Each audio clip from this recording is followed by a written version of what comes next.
Hi everyone, Justine Froelker, author, speaker, and certified Dare to Lead Facilitator, and we're continuing this conversation, this series about the power of our words, the words that we speak to ourselves and the words that we speak to our loved ones and to our teams. Last week we talked about the word why and how it's not really about curiosity anymore, and it's more about defense, explanation, things like that, both in our self-talk and in our talk with our loved ones and teams. So today I want to talk about some other language shifts that you can really change to minimize how defensive people might get when you're walking into a tough conversation with them or when you're asking for something that you want and need, because that takes vulnerability, and we don't necessarily know what we're going to get from our loved ones when we ask for what we want and need. Now, it doesn't necessarily change what we want and need if they can't give it, okay? That's a whole other conversation.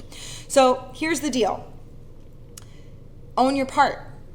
Own your part. Say things like, for me, this is what I feel. For me, this is what I'm thinking. For me, this is how come I did it this way. For me.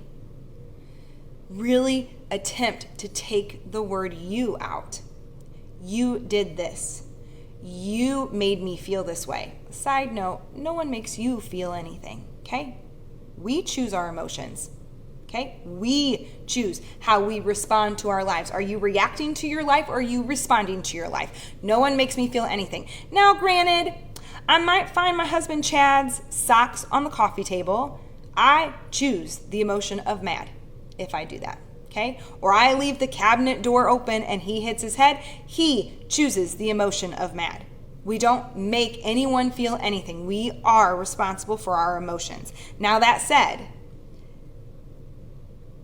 we lessen the defensiveness in a tough conversation, whether or not it's with someone that you lead, someone on your team, or someone at home, someone that you love. If we really do own our part and we say things like, for me, I feel this way, I need this.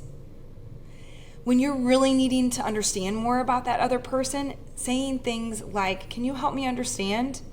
Can you tell me more? Rather than things like, you made me feel this way. Why'd you do that from last week? You did.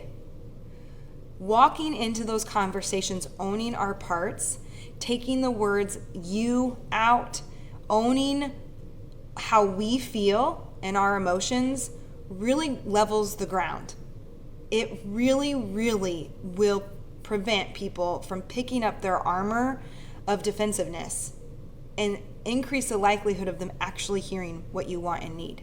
So this week, for me, help me understand. Tell me more. Those are some of the rumble starters from the Dare to Lead curriculum. If you want some more content, there's never a shortage of it over on my YouTube channel. I have a free ebook on my website. I send out a weekly newsletter full of just great content that I share throughout the week. I have active profiles on Instagram, LinkedIn, and Facebook. And of course, I have lots of trainings coming up. And if you can't make one of those dates work, or if you would like to bring me out for your individual team or your ministry or your church or your corporate team or whatever, start that conversation and head over to JustineFroelker.com. I would love, love, love to teach you all how to lead and love and live with more bravery.